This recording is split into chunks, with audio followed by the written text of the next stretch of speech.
Amen. Amen. Amen. Amen. Amen. Nous saluons tous nos téléspectateurs en ce moment. Chers frères et sœurs, nous vous saluons. Que le Seigneur bénisse. Parce que c'est le Seigneur qui a le pouvoir sur toute chair.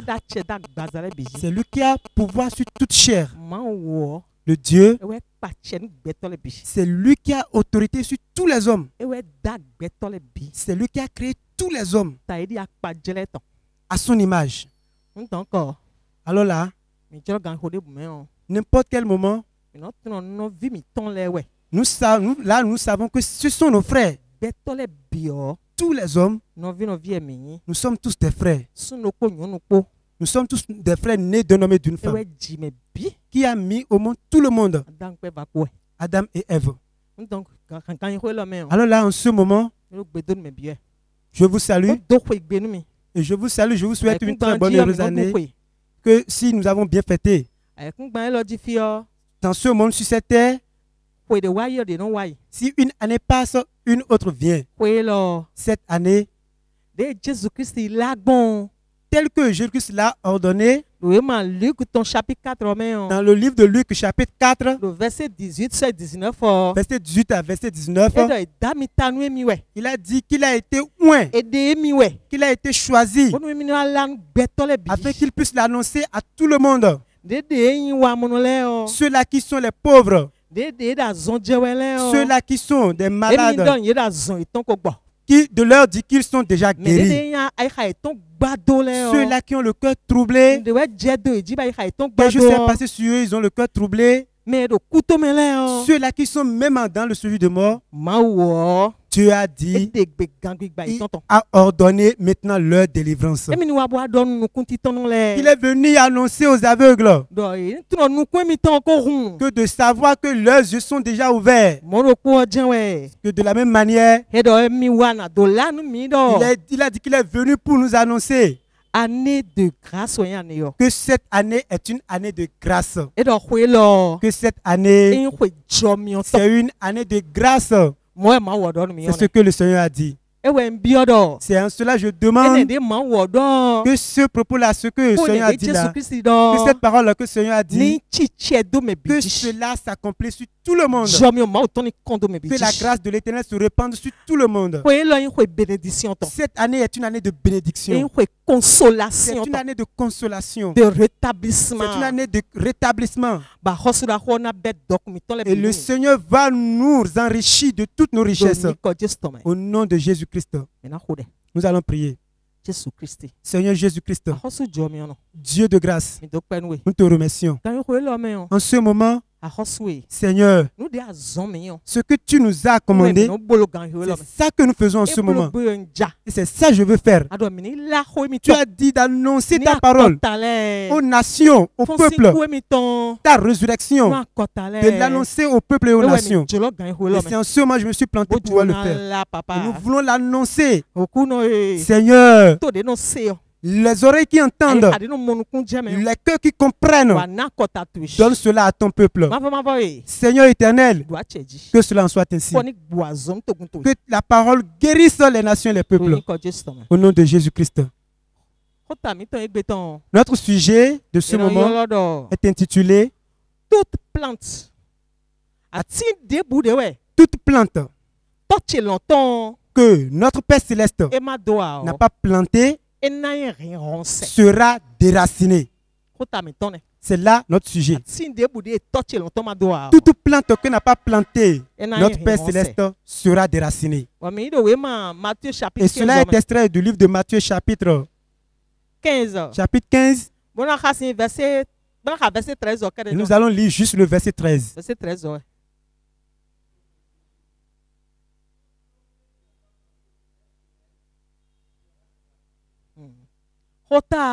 Le sujet, c'est la même chose. Il n'y a pas quelque chose qui s'en est ajouté.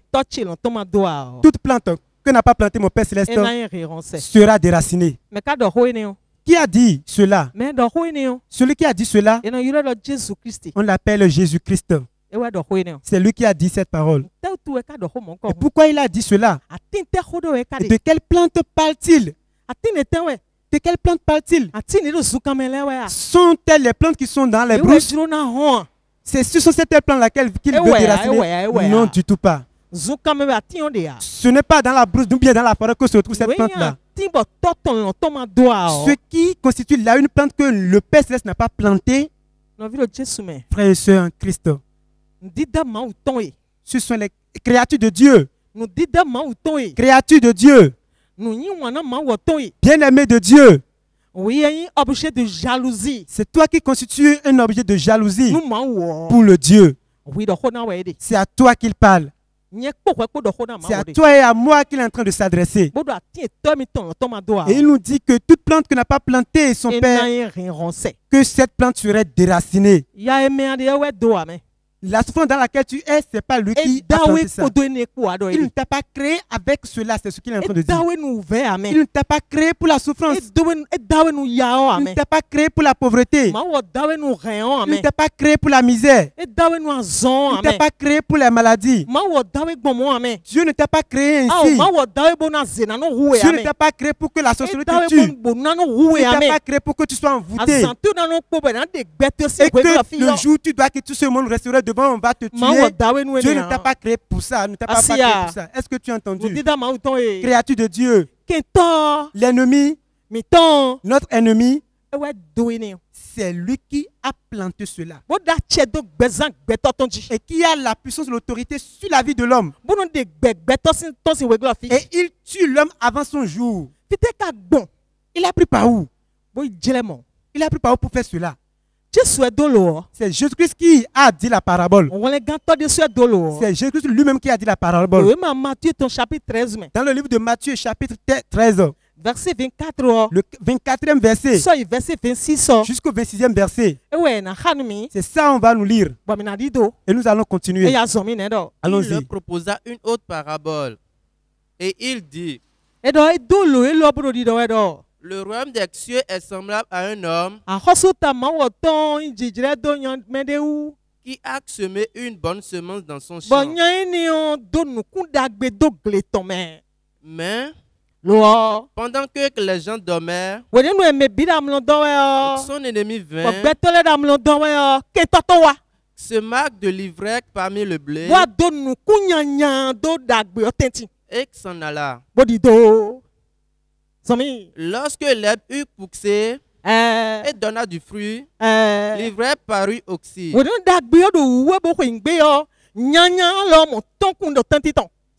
Les serviteurs du maître de la maison vinrent lui dire: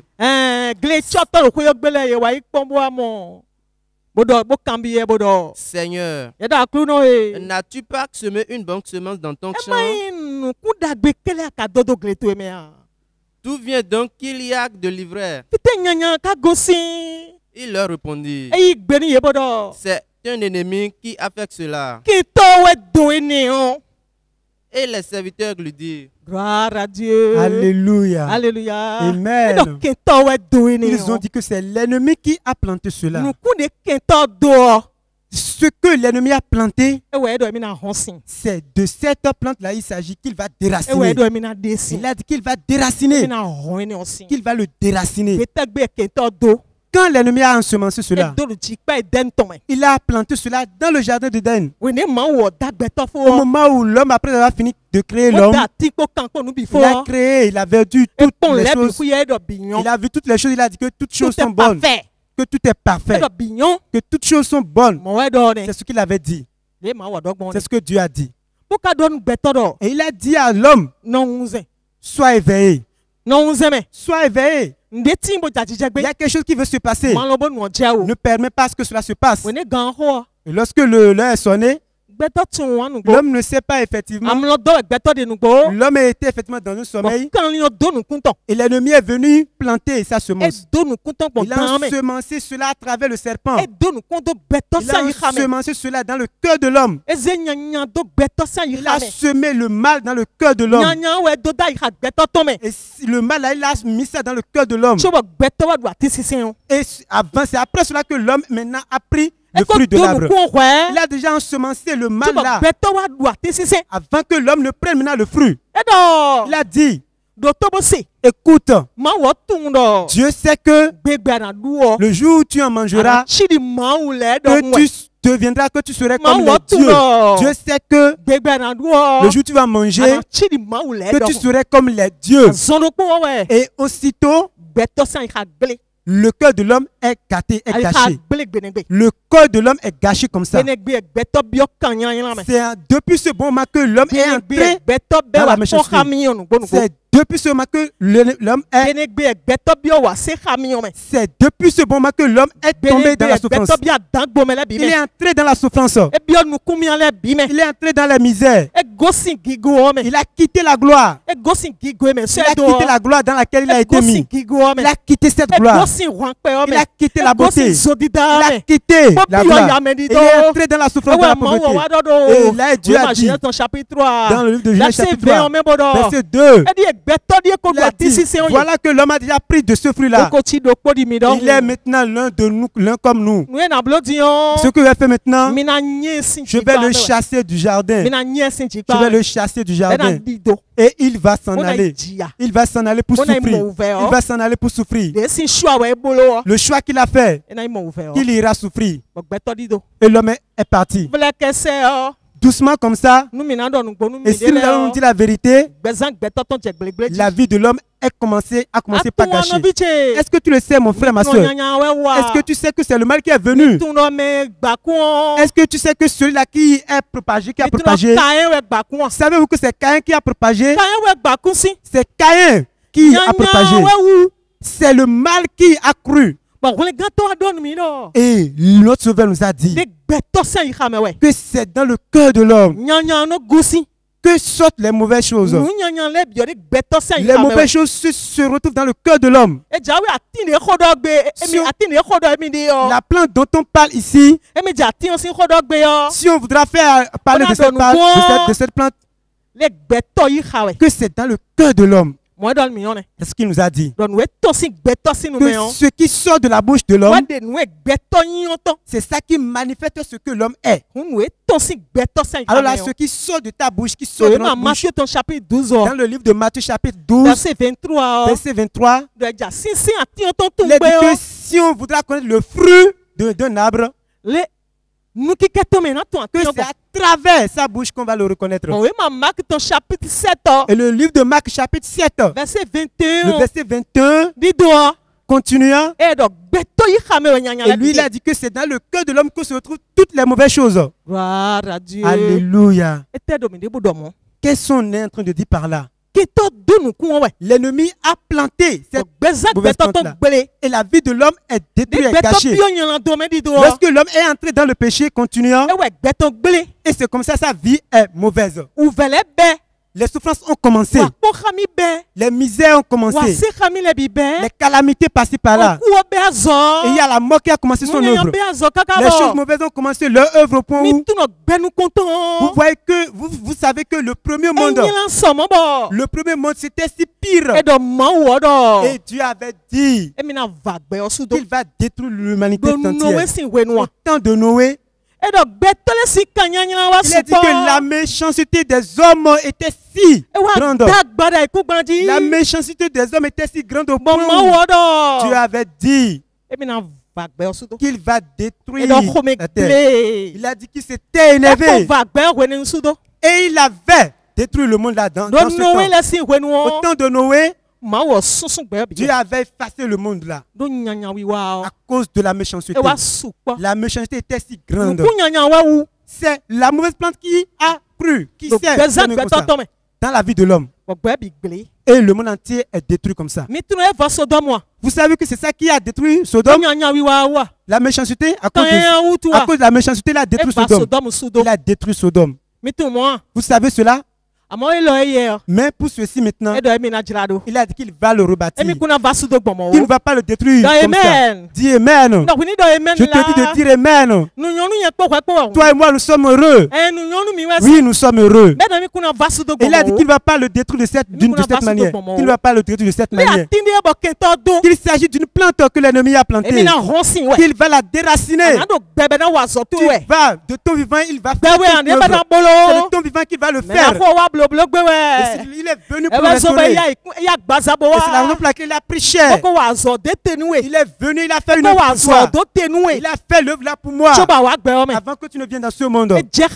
Cela nécessite maintenant que tu bénéficies de cela. Cela nécite que tu entres maintenant dans ta gloire. Cela nécessite maintenant que tu acceptes pour que l'œuvre là s'accomplisse en toi. S'il veut faire l'œuvre, il a déjà fait l'œuvre là au calvaire. Et il a dit maintenant les âmes par lesquelles il va faire l'œuvre. Ces âmes-là sont avec lui. Les âmes qu'il va utiliser pour faire l'œuvre. Ces âmes-là sont avec lui. Lorsqu'il a dit simplement qu'il va déraciner la plante, il a de la puissance. Qu'est-ce que tu entends dire? Il a dit qu'il va faire quelque chose dans ma vie et dans ta vie. Et il se retrouve. Il est le vrai Dieu, le Dieu puissant. Pour qu'on le connaisse, qu'il est le tout puissant, que toutes les nations le sachent dans ta vie à lui. La raison pour laquelle je te dis cela, la promesse, c'est venu pour ceux-là qui ont cru en lui. Dans le livre d'Ézéchiel, chapitre 36, verset 22. Le verset 22. C'est pour eux, pour les enfants de Dieu. Donne-toi à lui. Il va te sauver de la sorcellerie, des gris-gris, des envoûtements, la fausse maléfique. Le Seigneur va te sauver. Je te dis qu'il va te sauver. Oh mon frère, tu ne sais pas. C'est une semence que l'ennemi a semancée. Et tu es venu te retrouver dans le monde comme ça. Et que tu fais tout, et que tu es dans tous les péchés, même si on t'emprisonne, même si tu sors, même si on t'a frappé, tu vas encore forcément voler ce que tu as fait. Et que tu le fais, que c'est mauvais, tu vas encore le faire. Oui, tu vas le refaire. Mais si c'est la fois que tu vas le faire, parce que tu es né comme ça, c'est l'ennemi qui a ensemencé, qui a planté cela. Et notre papa a dit qu'il va le déraciner. C'est pour cela, la chose la tu as une vie mauvaise, c'est parce qu'il a ensemencé quelque chose dans ta vie. Il a dit qu'il va la déraciner. Est-ce que nous pouvons lire ça? Le livre d'Ézéchiel, chapitre 36, verset 22. Le verset 22. Ça dit quoi? Pourquoi dis à la maison d'Israël, ainsi parle le Seigneur, l'Éternel. Ce n'est pas à cause de vous que j'agis de la sorte, maison d'Israël. C'est à cause de mon saint nom que vous avez profané parmi les nations. Il a dit que c'est à cause de mon nom que vous profanez parmi les nations. C'est pour cela que je vais faire quelque chose. Oui, allons-y. Où vous êtes allés. Les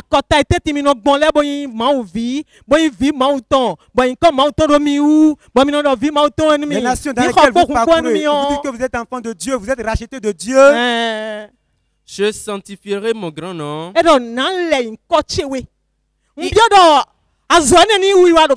demande que cette œuvre-là soit opérée dans ta vie. Il a dit qu'il va sanctifier son nom.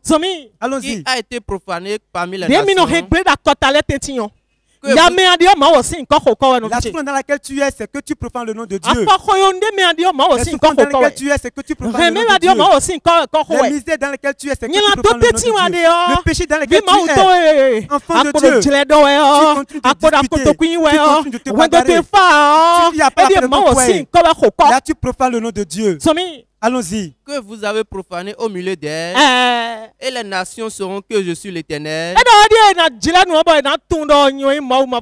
qu'il va agir et que les gens sauront que c'est lui l'Éternel. Ils sauront qu'il est l'Éternel, le Tout-Puissant, le Dieu le Tout-Puissant, le roi des rois. Maintenant, agis dans la vie. Manifeste ta gloire. Sanctifie ton nom, Seigneur. Manifeste ta puissance sur notre vie. Et déracine cette plante-là. Déracine cette plante-là. Cette plante doit être déracinée. Il a mis en place 3 âmes. Et je vais vous dire que ces 3 âmes, c'est de la prière qu'on peut les avoir. C'est dans la prière qu'on ne peut que les utiliser. Afin que le livre de Hébreux, chapitre 4, verset 12, le 12e verset. Hébreux 4, verset 12. Il a dit que la parole de Dieu est vivante et efficace, plus tranchante qu'une épée quelconque à deux tranchants, pénétrant jusqu'à partager âme et esprit. Donc c'est dans ta vie qu'elle va pénétrer. Cette arbre-là, ce arbre-là qui est dans ta vie, et c'est pas cela que l'ennemi a fait pour te faire souffrir, pour détruire ta vie. Et après, il va encore te mener en enfer. Il a dit qu'il va le déraciner. Je te dis la vérité. Si tu t'adonnes à Dieu, le roi des armées a dit que la parole de Dieu qui a une épée tranchante va pénétrer ta vie pour déraciner cet arbre-là. S'il y a un arbre sur une terre et qu'on ne veut plus de lui, et si on prend son coupe, on le déracine, on le coupe. Si on veut, on le déracine complètement. On le déracine totalement. On le déracine. Donc c'est une âme ça. Enfant de Dieu, peuple de Dieu, les créatures de Dieu, ce qui te fait souffrir, si tu t'adonnes à Dieu, si ce n'est pas un chemin qui te fait souffrir, c'est ça la racine. C'est ça qui est dans ta vie. C'est dans ta vie. L'idolâtrie, c'est dans ta vie. C'est l'ennemi qui a ensemencé ça aussi. Si tu aimes l'idolâtrie, c'est parce qu'il a ensemencé dans toi. Oui, c'est ça. Et si tu t'habitues à t'agenouiller pour les idoles, c'est dans ton cœur, dans ta vie. Et que tu prends, tu connais les âmes comme ton Dieu. Et tu les connais comme ton Dieu. Et tu es dans la souffrance dans sa main. Si tu te retrouves dans les alliances, cela ne dépend pas de toi. C'est la volonté que l'on a qu'on agisse. C'est dans ton cœur, dans ta vie. Ceci, pour cela, il t'a fait ainsi. C'est la semence qu'il a trouvée en toi. Et ça qui t'a conduit jusque là-bas. Il te dit quel Dieu. C'est dans ta vie. Et on dit quel Dieu. Et tu vas élever Dieu.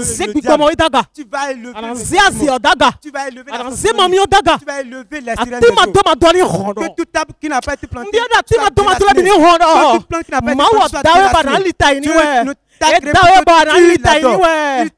pourquoi tu l'adores, pourquoi tu le glorifies, pourquoi tu élèves son nom. C'est cela je demande que toute plante que l'ennemi a plantée et que cette plante-là soit déracinée. Au nom de Jésus-Christ, que la parole de Dieu la déracine. Le Dieu a dit qu'il va déraciner cette plante-là. La deuxième âme, nous allons lire ça dans le livre de Matthieu. Chapitre 3, verset 12. Allons-y. Chapitre 3, verset 12. Chapitre 3, verset 12. Tu vas lire ça. 3, verset 11. Chapitre 3, verset 12. Il a son vent à la main. Il a dit qu'il a son vent à la main. J'aimerais te demander si l'éventail est en train de passer comme ça. Qu'est-ce que l'éventail donne? L'éventail donne. Est-ce que tu sais que c'est du vent que ça donne? C'est le vent que l'éventail donne. Et je vais te dire que si tu vas dans les pays, dans les pays lointains, dans les zones montagneuses, Il y a des vents qui déracinent les arbres. Les vents qui déracinent les arbres. Est-ce que tu le sais? Il a dit qu'il va déraciner la plante. Je te dis qu'il a les armes. Les armes, il en a. L'ennemi, ce que l'ennemi a installé dans ta vie. L'ennemi, il a le vent là qui est ensemble. Et il va les déraciner. Qu'il va déraciner. La souffrance, la pauvreté de tout arbre. Péché-toi déraciné au nom de Jésus, Seigneur. Le vent que tu as dit, prends ce vent-là et déracine ces plantes-là. Laisse tes plantes-là. Les souffrances qu'il y a dans le foyer. L'esprit maléfique qui est en train de le Seigneur Jésus-Christ. Déracine-les au nom de Jésus-Christ. Au nom de Jésus-Christ. Il a dit qu'il a un vent à la main. Oui, c'est ce qu'il a dit. Donne ta vie à lui. Oui, tu auras la délivrance. La troisième chose, il a aussi le feu. Il a dit quelque chose là. Le verset 12. Le verset 11, pardon. Le verset 11. Matthieu chapitre 3, verset 11. Moi, je vous baptise d'eau. C'est Jean qui le dit. Il a dit moi, je vais te baptiser. Pour vous amener à la repentance. Mais celui qui vient après moi est plus puissant que moi. C'est qui? C'est Jésus-Christ, le roi des rois. On l'appelle le plus grand, le roi le tout puissant, celui qui est le mystérieux. Il a dit qu'il a fait quelque chose dans ta vie et qu'on saura qu'il est le vrai Dieu, qu'il est ton créateur, qu'il saura que c'est lui qui t'a créé, qui a ta vie, c'est lui qui est venu siéger dans ta vie. Ce que l'ennemi a mis dedans, il vous amène à et il va utiliser ton temple. Je ne suis pas digne de porter ses souliers. Lui, il vous baptisera du Saint-Esprit et de feu. Il a dit que celui qui vient après moi va vous baptiser du Saint-Esprit et du feu. Avec du feu. Il va te baptiser du Saint-Esprit et du feu. Celui qui était dans la maison, c'était l'animal. Est-ce que tu sais que c'était l'animal? Ce qui était dans ta vie. Est-ce que tu sais le péché? Tu sais que s'il est un être vivant, le péché qu'il est un être vivant, qui est en train de bouler ta vie, c'est lui. C'est à lui que tu dois combattre. Et tu as dit que le Dieu a dit que de ne pas parler, qu'il va envoyer son esprit. Et lorsqu'il envoie son esprit, il va envoyer aussi le feu pour le consumer, pour consumer son royaume. C'est ça l'enfant de Dieu. Il a dit, le Fils de Dieu est venu pour détruire les œuvres de Dieu et du diable. Il va le détruire où? C'est dans ta vie. C'est dans ma vie. C'est dans ton foyer. C'est dans mon foyer. Que les œuvres maléfiques soient détruites. Que la mission de l'ennemi soit anéantie. L'ennemi qui a pris soit anéanti. L'ennemi qui a dit que tu vas faire brûler. Il est écrit que le Fils de Dieu a parlé dans le monde afin de détruire les œuvres du diable. Il est déjà venu. Jésus est déjà venu avant que tu ne viennes. La chose qui te t'empêche soit anéantie. Que tu sois anéanti au nom de Jésus-Christ. Amen. Nous allons prier. Nous allons prier. Seigneur Jésus-Christ, Dieu qui inspire, le Dieu le Tout-Puissant, c'est toi qui as créé les hommes. Éternel, rien ne peut te dépasser. On t'appelle le Dieu de toute chair, Dieu de toute la terre. Éternel Dieu puissant, maintenant manifeste ta puissance, manifeste ton autorité, manifeste ta force. Tu n'as pas que les hommes. Oh Seigneur Jésus-Christ, viens régner dans la vie jusqu'à l'éternité, au nom de Jésus-Christ.